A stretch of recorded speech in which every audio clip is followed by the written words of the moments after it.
Bonjour les geeks, poursuivons notre voyage au cœur de la chronologie marvelienne en évoquant l'année 1965, année qui vit la société américaine profondément divisée au sujet du Vietnam. Alors que le gouvernement américain s'engage militairement au Vietnam contre les Viet Cong, le mouvement pacifiste prend de l'ampleur sur le sol américain, allant de campus en campus pour exprimer son refus de la guerre. Malcolm X est abattu lors d'un discours à Harlem, tandis que le président Johnson propose un programme de protection sociale. Dans son coin, Stan Lee poursuit sa construction de l'univers de Marvel Comics, soutenu par son fan club, le MMMS.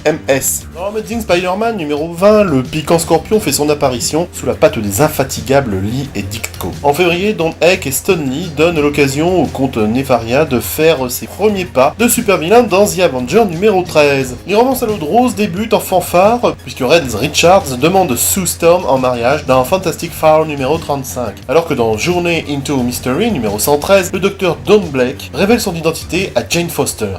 Je te révèle mon identité. C'est qui le Dr Blake? C'est Thor! En mars, Daredevil adopte son costume rouge dans Daredevil numéro 7, un épisode mythique dans lequel le Diable Rouge affronte Namor. Les lecteurs français de ma génération ont lu cet épisode dans Strange Special Origins numéro 169. À tort ou à raison, l'homme absorbant absorbe le lecteur dans Journey into Mystery numéro 114, tandis que les terrifiques apparaissent dans le saisissant Fantastic Four numéro 36, rassemblant le sorcier, le piégeur, l'homme sable et Médusa. Oui, la pétrifiante Médusa fait bien son apparition dans son numéro, avec ses cheveux L'Oréal, dotés d'une force surhumaine. Dans X-Men numéro 10, Kazar, sorte de Georges de la Jungle croisé avec du Tarzan et du Rémus à la Romulus, créé à l'origine en 1936 pour un pulp, puis repris en 1939 dans Marvel Comics 1, revient avec son tigre quelque peu redesigné dans une terre sauvage peuplée de dinosaures. C'est quand même stupéfiant ce que les drogues peuvent faire dessiner aux créateurs de BD. En juin, mois des chaleurs et des émois du ventre, Mary Jane Watson, vous savez la copine de Peter Parker, débarque dans The Amazing Spider-Man numéro 25. Toutefois les lecteurs ne verront pas ses traits puisque Lee et Ditko cache habilement et malicieusement son visage derrière une plante et il faudra attendre le numéro 42 pour voir enfin son joli minois, un visage qui sera dessiné pour la première fois d'ailleurs par John Romita. En juillet, telle une calamité ambulante, le fléau déboule dans X-Men numéro 12. Mais l'imagination de Stan Lee est sans limite. Les histoires d'espionnage étant de plus en plus populaires depuis James Bond contre Dr. No en 1962, Staline n'importe quoi. Je voulais dire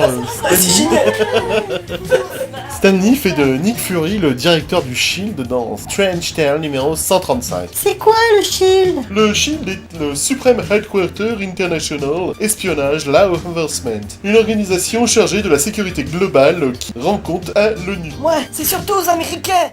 Si les ricains n'étaient pas là, vous seriez tous en Germanie. C'est bien la Germanie! Cette revue est l'occasion de présenter également Hydra au lecteur, cette organisation tentaculaire qui veut dominer le monde. Afin d'éviter le naufrage, à la revue Tale to Astonish, le chavirant prince des mers remplace Giant Man dans le numéro 70. C'est Jen Collan qui dessine Namor, même si à cette époque, Collan signe sous le nom de Adam Austin. En septembre, Hercule, qui rit quand on l'accule, apparaît aux côtés de Thor dans Journey into Mystery Annual numéro 1. Les deux tas de muscles se mettent sur la tronche avant de devenir des poteaux. Moi je trouve ça bien, des mecs qui se tapent dessus. En novembre, on replonge dans la romance fantastique avec le mariage de Red Richards et de Sue Storm dans The Fantastic Four Annual numéro 3. Plus sérieusement, les Sentinelles font leur apparition dans X-Men numéro 14, s'inspirant des effrayants SS pendant la Deuxième Guerre mondiale. Lee et Kirby ont imaginé ces effroyables Sentinelles chargés de protéger la pureté génétique de l'humanité face aux mutants. Et comment ils s'y prennent? En éliminant tout le monde. Gwen Stacy, la future copine de Peter Parker, apparaît dans The Amazing Spider-Man numéro 31, tout comme Harry Osborn, fils de Norman Osborn, alias le bouffon vert. Enfin, ce sont les Inhumains qui font leur apparition dans Fantastic Four numéro 45, présentant Crystal, Gueule-d'Or, Karnak, Triton et Flèche Noire. Là encore, il est impossible d'être exhaustif, mais nous voyons une fois de plus que Stan Lee n'était pas à court d'idées pour émerveiller les lecteurs. L'année 1965 finit d'asseoir la popularité de Marvel, qui est à présent connue du grand public. L'heure de gloire et de la consécration sont arrivées, comme nous le verrons dans le prochain épisode consacré à l'année 1966. À bientôt les geeks!